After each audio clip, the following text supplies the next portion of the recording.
kill the lights again, please. Yeah. I don't look quite tired more. Right. Okay. No, I think we just covered off there what we're going to look at. It's just the fact that what I've been involved in for nearly 90% of my career is coaching men, and then moving into women's sport, and changes if there are, differences if there are any, changes I've made if there are any. Okay. This would be, this is me as a player. This is me as a coach. This is me as a coach in female rugby. This is me as just generally as a person. This is you, all right? And the key thing you want to realise there is when we're on our journey, there's no actually end to it, right? So I would suggest this, especially, I don't want to say that you're apes, but what I'm saying is, you're starting your journey in your course, etc., like that. And you develop skills, and you develop to use your skills, and you get better and better and better. But this is a continual thing. If you get to a point where you think you've reached the point of that you can't learn anymore, I would say change your journey, okay? And that's probably kind of what I've been doing, staying in the same sort of road, but changing my journey a bit. Okay. As far as my journey, my own journey is concerned, okay? What I'm involved in now, and what I was involved in growing up, it's a lot to do with perception, okay? Now I'm from St David's, West Wales. Keep going west, and you get to Islands, and that's it. So that's as west as you can get. Past Llanelli, Lough River, whatever you want to call it, the perception when I started playing in the 80s was there's no rugby players further than Llanelli. Okay, so the perception was that nobody comes from Pembrokeshire to play rugby. So probably there with my instinct of I want to prove people wrong. Tell me I can't do it, so I will do it. So at the age of 18, I ended up, at the age of 15, playing Welsh schools, 17 Welsh schools under 18s, and then as an 18-year-old I went to play for Neath, and that, then that's a real start into elite rugby.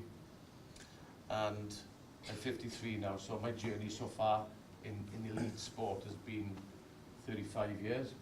And if I go back a slide, I'm still on that journey. I'm still evolving as a person, as a player. From that sort of determination of getting into that, that's where it started playing with gobstoppers in my mouth for some reason.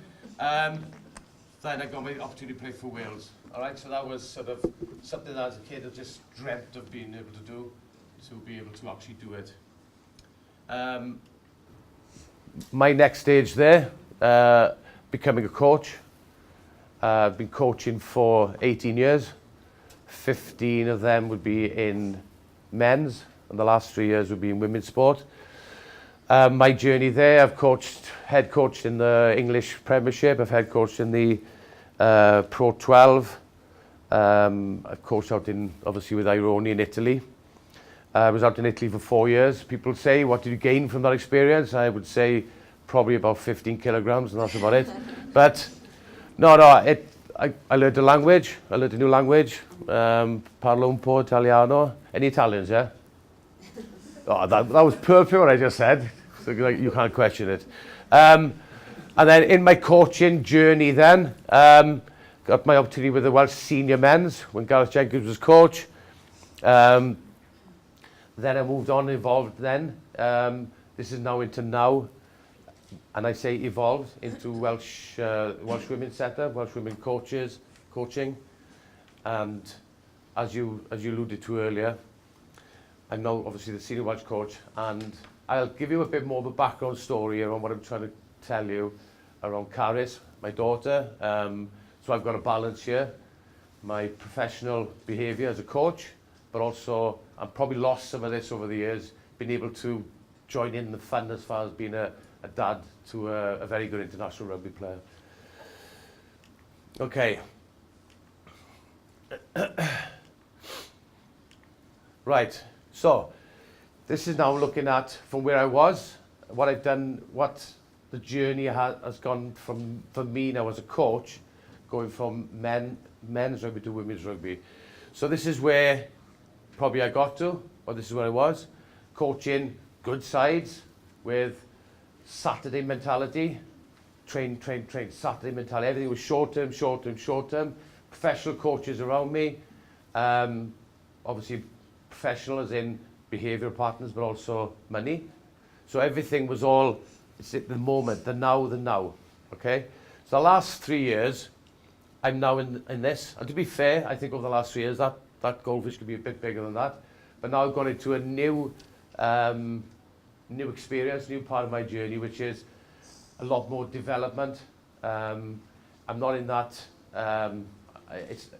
it's not only my own journey I've got to grow, but also I've got to grow the performance level of girls. I've got to grow the skill sets. I've got to grow everything around women's rugby, okay? And, you know, the eventual plan would be that where I am now as women's rugby can end up looking like that. We can end up becoming real big fish, right?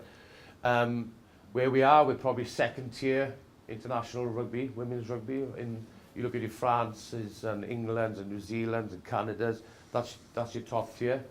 You know, we can grow and grow and grow, and that's stepping up into that level, that caliber of thing would be the plan. So things I now have to do a lot differently is I have to build culture. And I was interested to hear the talks earlier. I'm just in a different sport than football, but I think the challenge is exactly the same.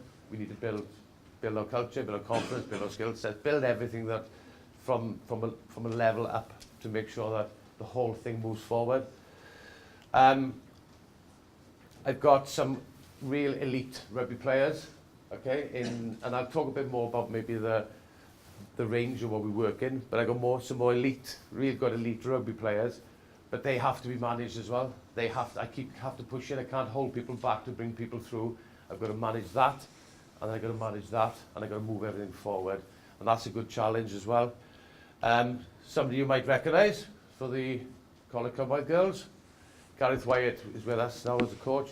He is a brilliant coach.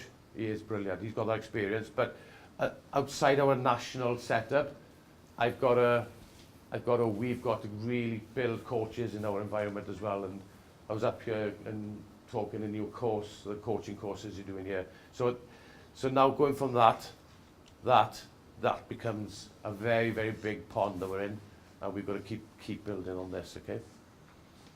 No, wait. Right. So, what we're talking about is differences, challenges, how we manage them, what we do. I'm going to ask you, okay? Tell me, I'm going to ask you questions, so don't wait, because we're in an environment that no one can make a mistake, all right, but don't throw anything at me, all right? That will be a mistake.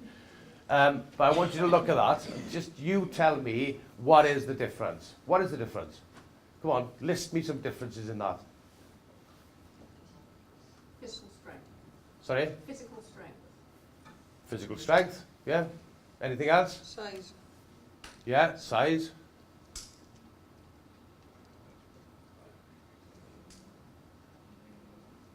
One's a woman, one's a man. No, yeah, that's the obvious one. So honestly, all what you're saying there are fine. You could probably pick out a lot more of the physical things. But I see two Welsh rugby international rugby players. I see a player there who, when she puts the shirt on and hits the pitch, is going to give and sacrifice everything exactly the same as that player there. All right?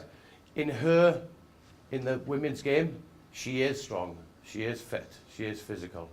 In the men's game, he is. All right? So there's obviously a difference, but the key thing is that, and this is the bit that really frustrates me, is that you know, there are elements of risk when you hit the rugby pitch or hit any sport, okay? Is that she will sacrifice exactly the same as what he would sacrifice. And that's what I want to make sure that we understand, and that's what I've got to understand as a coach as well, and I need to make others understand. Okay. So, again, I spoke about myself, as when I was coming from West Wales, and the perception was, well, West Wales, they don't have rugby players down West. Models, obviously, but not rugby players. And didn't need to laugh, thanks. So, you know, there is a perception on women's rugby. Okay, there's perception. I'll tell you things like, shouldn't play rugby, women shouldn't play rugby, okay? The guys who say that, right, when they have a daughter and they want to play rugby, women should play rugby, do you know what I mean? There's a perception of women shouldn't play rugby, okay? And sorry, I keep pointing the wrong way. There's a culture around that. The fact that people don't really fully understand of that. If with rugby players coming through, and this is what I talk about culture, okay, is that they see a different picture. Their perception, maybe dad plays for come 12th thirds, they go and watch him on a Saturday and they see him in the club afterwards having a drink and jumping around and dancing on the tables. That's the challenge we have as coaches, because sometimes the perception of the culture of rugby for some young players coming through is wrong when we're trying to deliver elite rugby. The culture is, for some players, is what they see as rugby is just Shea Williams dancing through defences and scoring tries. That's rugby. Okay, but what they don't see is what takes the journey up to that point. So sometimes they can see the end, but they don't appreciate what the journey is. And that then becomes a real challenge, as I mentioned earlier with Jazz Joyce's picture, is that understanding that there is that. Okay, so I have players here, and I have players there, and they're in the Welsh squad. Okay, now I've got to keep that going, but I've got to keep building this end of it. So the challenge for me as a coach is to keep developing everything. All right. What I tell the coach is the worst thing that we can do is, when we're delivering to the players, is assume anything, because if we think like men's coaches, we would just assume, yeah, they know that. Come on, let's go, and then you'd end up losing your group because the gap would end up being too big as far as development is concerned. And it's managing I promise you, first day I come in and I say, what do you want to be? Or what do you want me to do? Or what do you want this to go through? We want to be treated like the men. We want to have the same plays as the men, respected like the men. I know that's a journey that we get to. So everything was compared to we want to be like the men. Again, it was the bit they need to understand is, because I got players now who started playing when they were 6, and I got players now with 12, 13 years experience as young kids.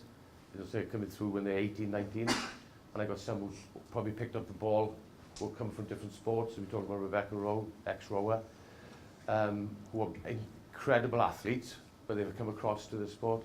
So I've got to manage maybe somebody who's top in one sport, who's just moved to rugby, and somebody who's top in rugby.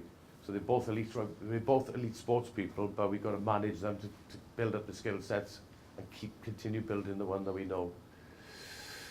So I was managing what we want to be like the men. Right.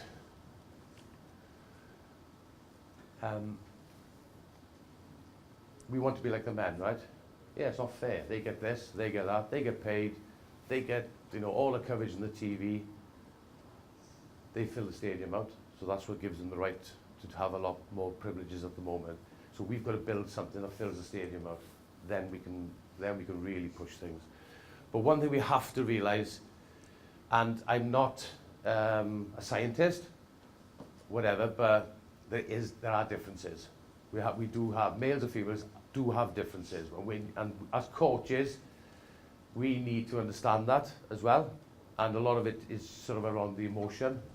Okay, the way we'd look at it, and this is, I'm going to say a few things here. There's always a lot of ladies. You don't take it, like I want you to give me maybe even a knowledgeable nod. Yeah, I like that. Right. But while you look at it, I'm saying rugby. Like, so I don't want to talk on other sports, but the way it's sort of perceived or the way it's thought about is men play rugby to feel good. All right? Women need to feel good to play well. Do you understand? So I need to create the right culture, the right environment for them to feel part of a team to have the confidence within skill sets that they've built up to then go and play. Do you understand? They need to feel part of a team. So there are differences. The differences we just spoke about. We talked about what actual people think. What I've seen so far is self-feed team, okay? And that's what we just spoke about there.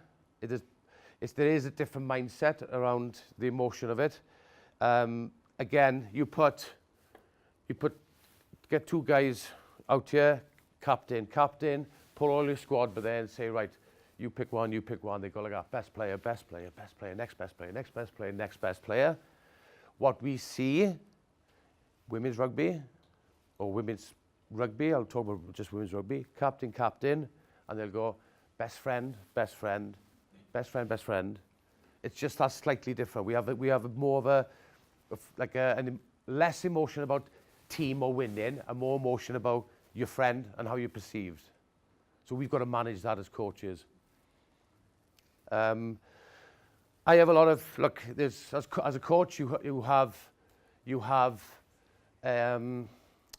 good things to do. Oh, you're playing, you're in, you're great, well done, congratulations.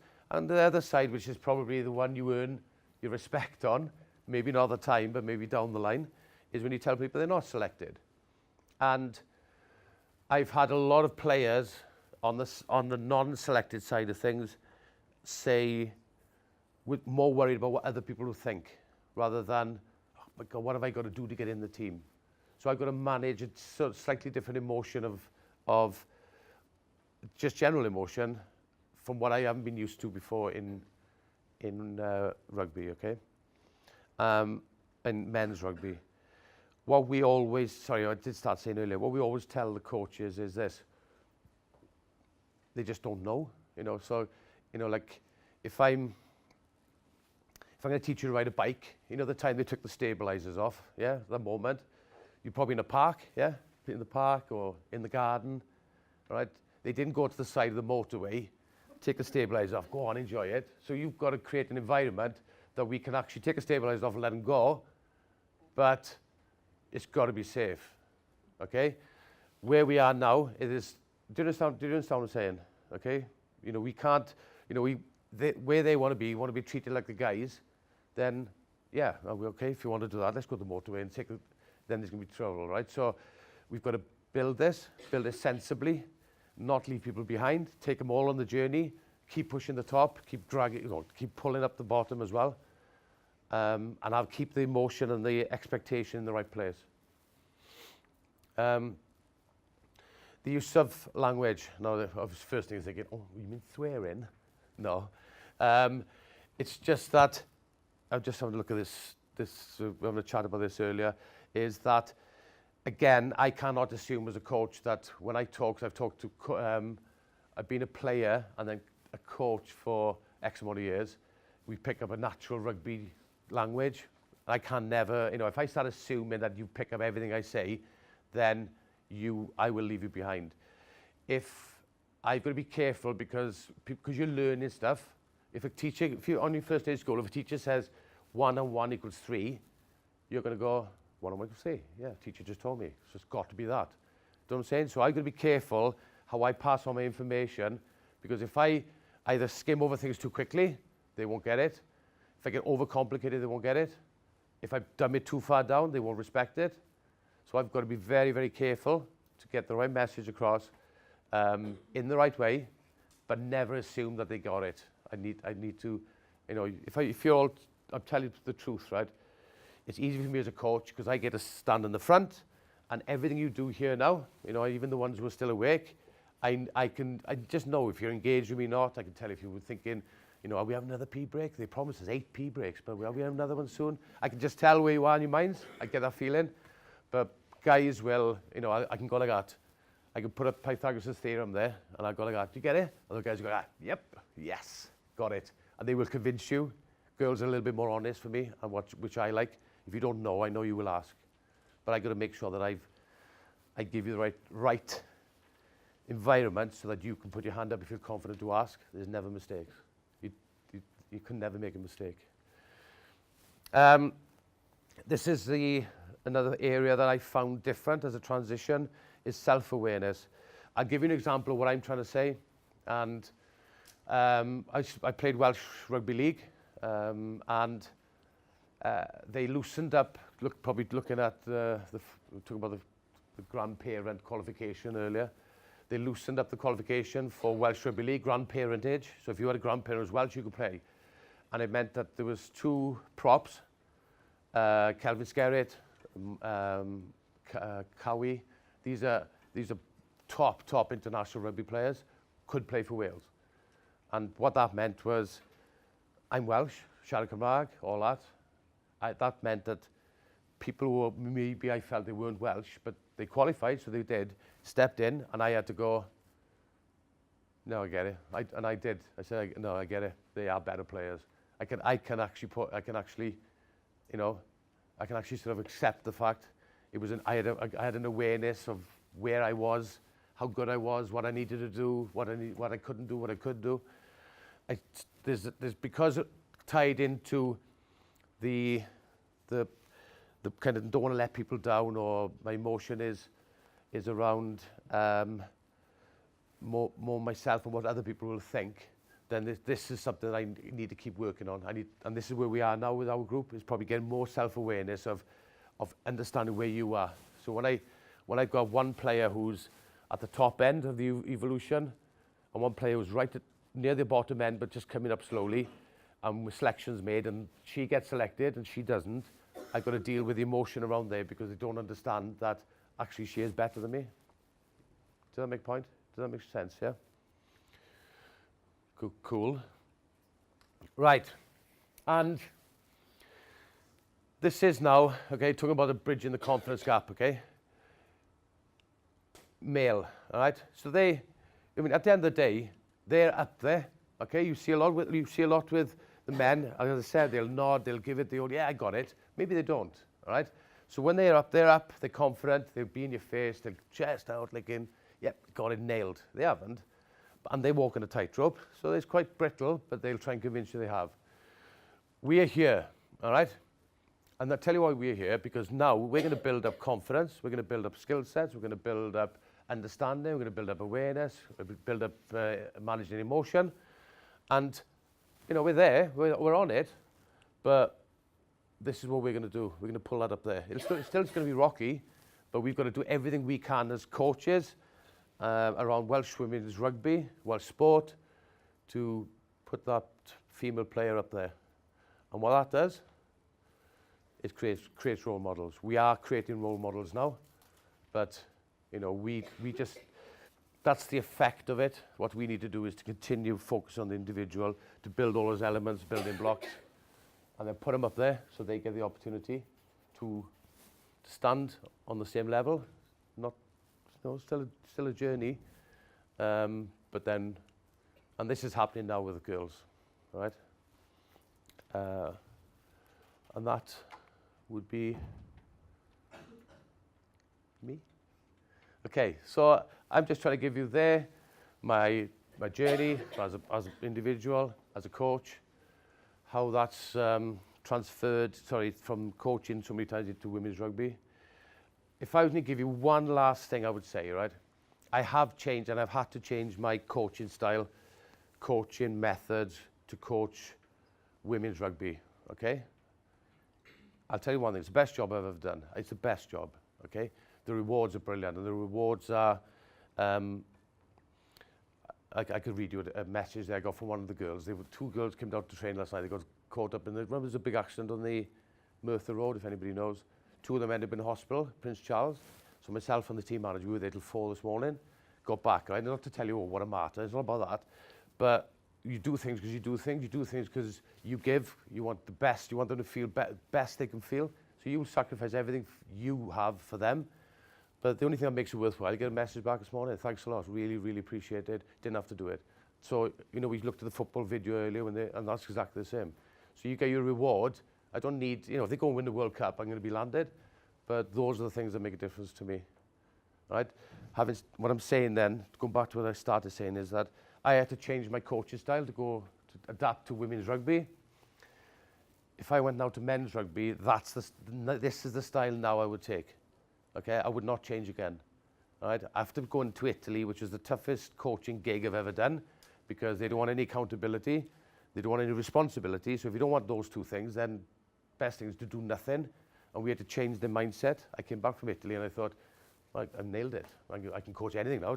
I'll open a door and it'll be world chess competition. Yeah, I'll coach this. I could do anything. Went into women's rugby and I thought, I'm nowhere near the end of that journey, nowhere near. But where I am now, this is the tools I would take forward to everything. Because the guys will sit there and they will nod, yeah, but really I know they don't understand. Girls will ask questions and it's made me better, and it certainly made what I do better. And that there is a big question marks, I guess, for any questions. But, oh, there he is. Bloody paparazzi arrived. Yeah, sorry. Oh, yeah. Okay, sorry. That's fine. Do you want the leg up? That's fine. All right, sorry. That's a big thanks to Rowland for coming in and delivering this presentation. There's a lot of very interesting points. I'm sure you've all got a lot of questions to ask.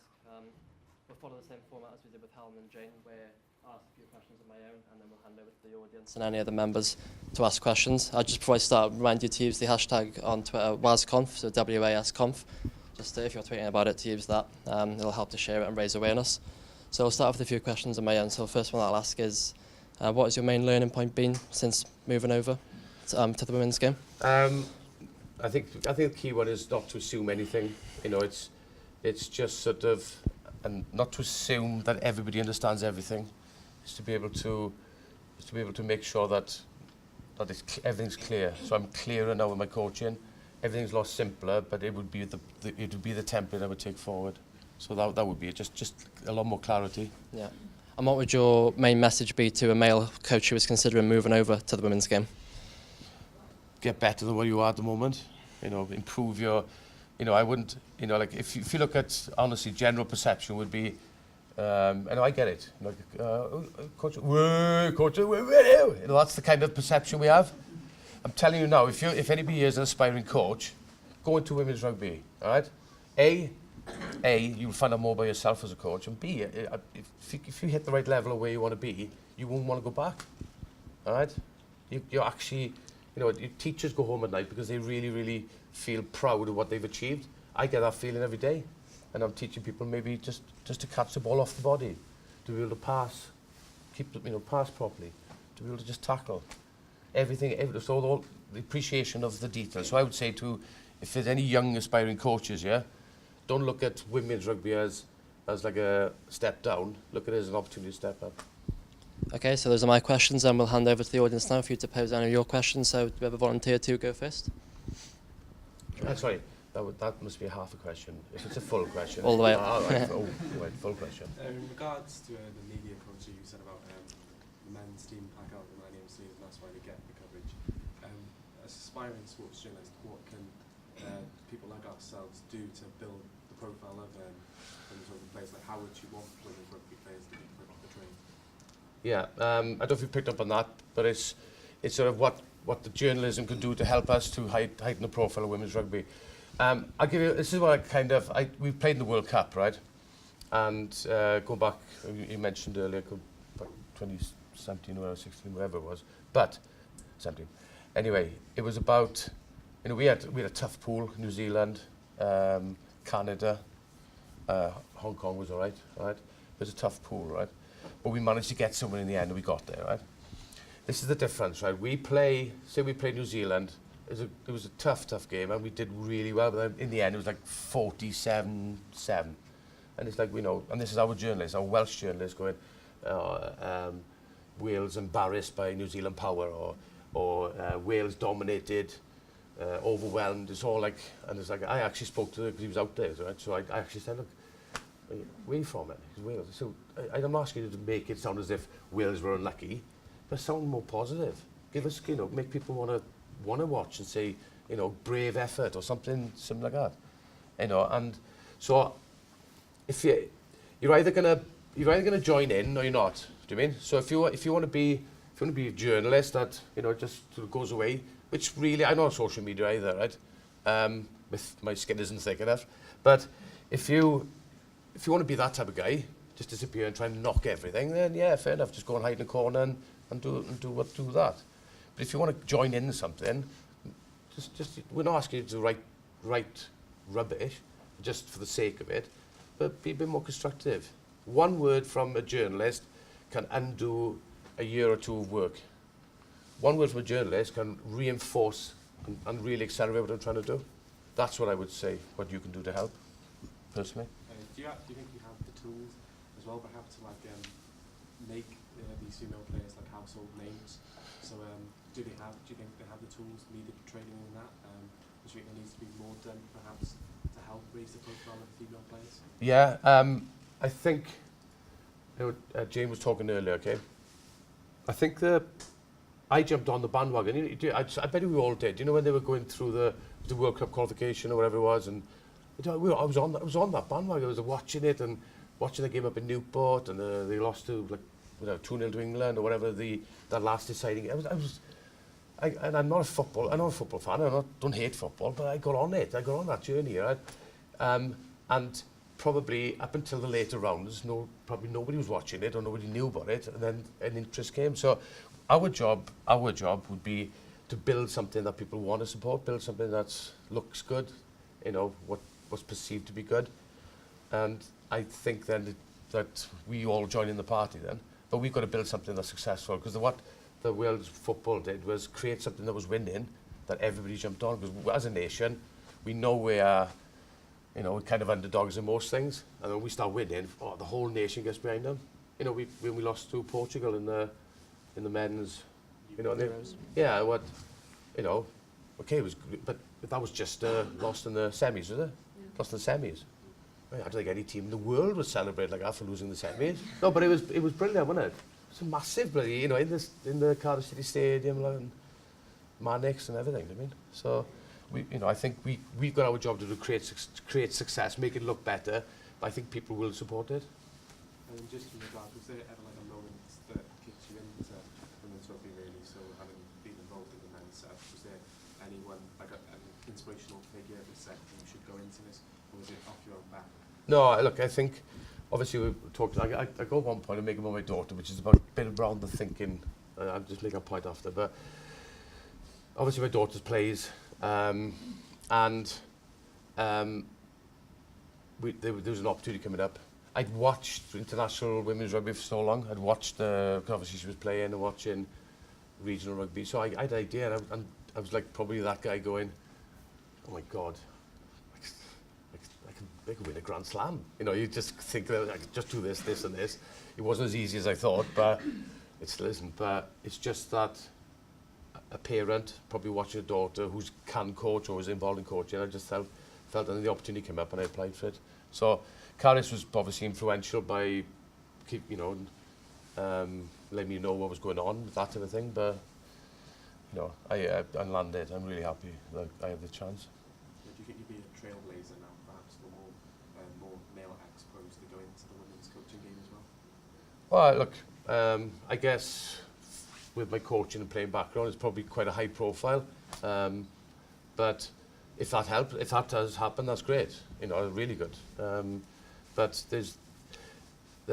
I tried to get, in our senior regional program, I tried to get professional players, because we train in the evening, to come in and join the program as part of their coaching development, and we didn't get any. So it's still a lot of work to do. Going back, I don't keep on talking. I've been married 30 years, right? So anytime I get out of the house, I'm going to make the most of it. So you're in here for another hour or two, I promise you. Looking at the carriage thing, right? And it is, I was thinking earlier, I didn't mention it, was kind of around the thinking, right? So there was a process I had to go through because of my daughter. She'd been capped before, right? She'd been captain before. She'd covered for one of the games. I'm not trying to justify what people would perceive as nepotism or whatever, but it was just the fact that the process I went through, right? So there was a captain at the time, we'd been captain for a while, who was quite a public figure, one a high-profile rugby player, quite a Hall of Famer now, probably in Welsh women rugby. So I had a process. I said, look, you're finishing after the World Cup. I don't want to get to the end of the World Cup as a cut and then sort of start next. Oh, right, new players, new team, we get a new captain. I said, I want this process to go through now, World Cup, and then you can have an actual pass the baton natural thing. So you're in the same tournament, but now that's the captain, you can help and develop it. So it wasn't a case of you're out, you're in. So I said, look, what do you think? Oh yeah, no, it's a good idea. It's a good idea. I think, yeah, I agree. You know, it's fine, that's fine. So I wouldn't have run the process, to be honest with you. I still think it was the right thing, but I wouldn't have run that process really. I probably would have said, okay, let's maybe hand over a couple of games, do it a different way. But I was definitely going to be at handover at some point. But no. So that's what we went into. So that's what happened. World Cup finished, and there was, in the World Cup, players retired. She was one of the players retired, and then I read on the WIU, they do a congratulations and stuff like that, and they had, my lowest point in rugby was getting dropped as captain. No, do you know what I mean? And you're thinking, so, do you know the point I'm making? The process I went through would be a coach-player process that is understood, agreed, and moved on. But then, I didn't expect that to come at the back of it, you mean? So that's probably that self-team thinking around, well, I wasn't happy with it, but that's probably where where we need to develop this program, that players can actually trust the fact that if they talk to us directly, not tell us what we want to hear or they think they want to hear, tell us straight, we will deal with it as we're professional people. Good.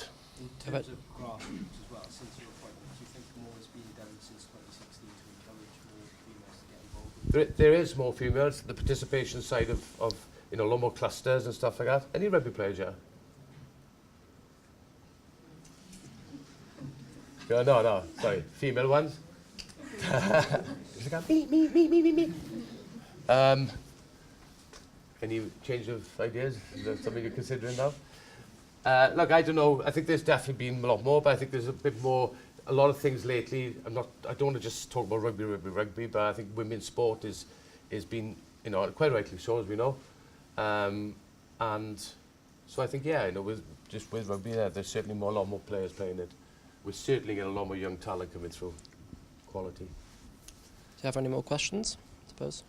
Oh, Yep. Leaving in. Oh, no, sorry, go on. You're in charge. Right. Did Caris encourage you to help her in rugby more, or did you kind of encourage her to get into it? Was it more like the excitement when she decided to pick up rugby more? No, I know you're going to be shocked, right? You're going to be very, very shocked here, right? But in April, my son's 30. Oh, well, I expect you'd be more shocked than that. But so the point I'm trying to make is, you have a Caris now is 26. So when Lloyd is sort of 7, she's 4, whatever. So everything typical with girls with older brothers, you're going to do the same as what they do. So it all happened just kicking a rugby ball about, kicking it to Lloyd, passing it back, kicking it to Caris, catching it better, passing it back better. Oh. And no, but that's how it started. And then she played mixed rugby up in Skirwin and stuff like that, and she was actually all right. She was good. But her skill set was just arose from like playing on the beach, on the park type of thing, with a rugby ball with her brother and dad. Sorry, there was a question out for him. Question at the back. Yeah, you said in your presentation a couple of times about installing a certain culture and ethos in the teams that you've coached. How much of that comes down to the type of coaching person you are, as opposed to the type of individuals that you've been asked to coach? Yeah, it's more. Look, if you looked at, if I give you a big blank piece of paper, you can actually, you can design that how you think it should look and make it look how you want it to look. I'm trying to change perception, like we talked about the self type of thing. Now that is, worried about what other people think. So my environment, I'm trying, and even if I said, if I'm going to say, if a girl's running at me and say, right, if I point that way, you run that way, just to give them a bit of movement like that. But I'll say to them, look, I'm going to point that way, so you run that way. Okay, so I'm telling you now, I'll go like that, and they still run that way. Do you know what I mean? So they just like, I need to build that level of trust that when I'm telling you honestly, I mean it. Just trust me and believe it.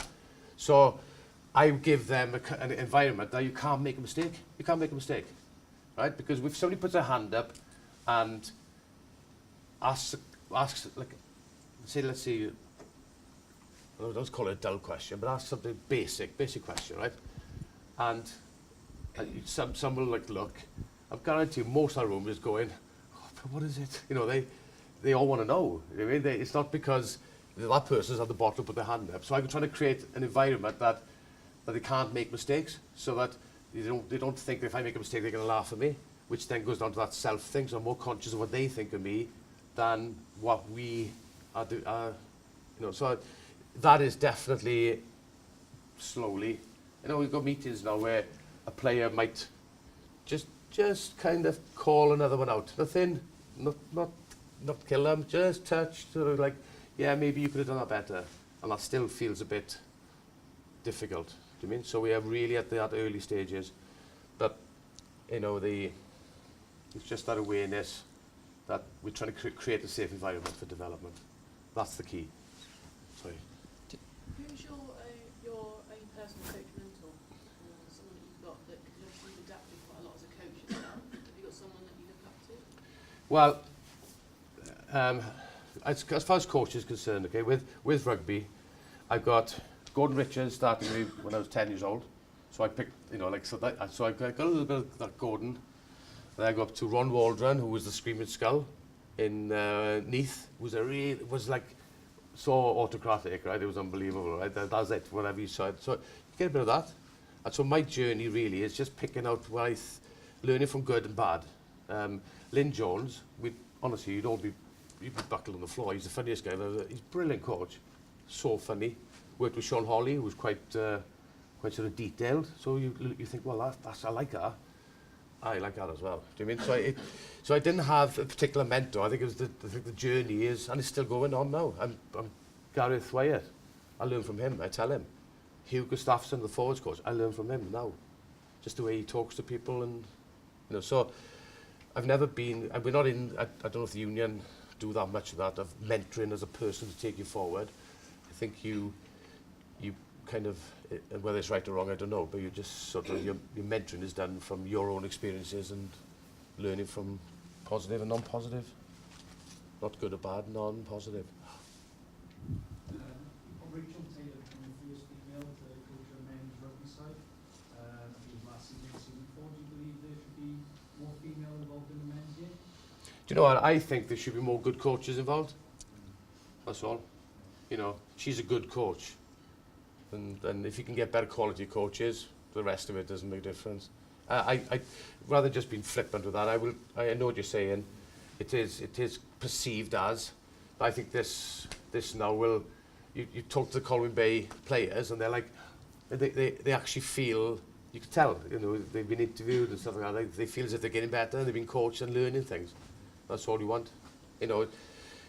When you turn up to school, I mentioned maths earlier, you're not going to walk in and go, oh, she's teaching us, I'm not going to learn anything today. Well, he's teaching us, I'm going to learn maths today. Do you mean? That's probably, that's what we are, facilitators, we're just teachers really, just trying to give you an environment that's best to learn, and we're going to try to teach you the best we can, regardless of gender or big fat belly. No, it's not that bad, it is. Christmas. Any other questions? Yeah, Rich.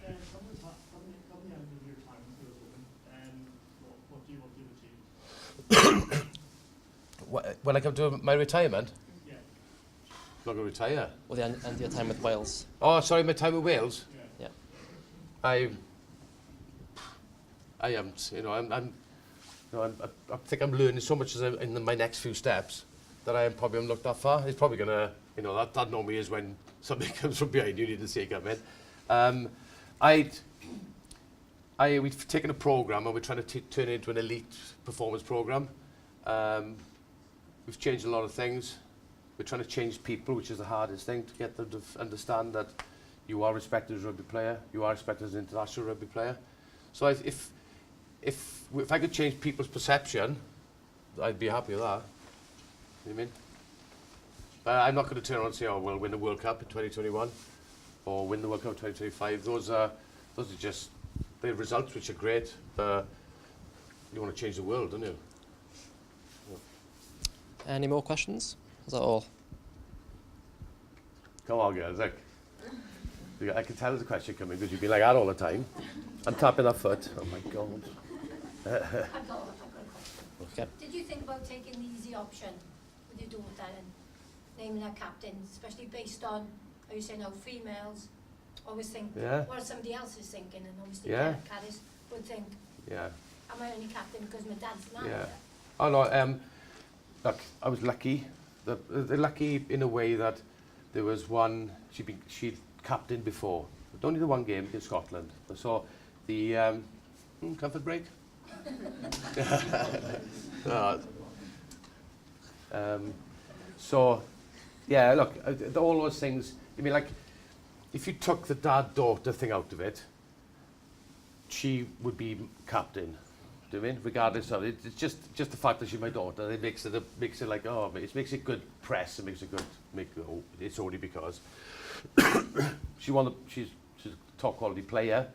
So there's a lot of things that worked in my favour. I was making her train harder because I was thinking, right, you've got to be the best now because otherwise we're going to be under some pressure. Yeah. No, but she is a top player and she is a good captain. She's well respected. So it was the right thing to do. She was on a succession plan before I got there. I just speeded it up before the World Cup. That's all. You know, I tell you the truth, right? We were so conscious of it. Our first game was Scotland, and we were in Cardiff. I think we had two nights because it was like a first game, a bit of an extra training session, but in camp.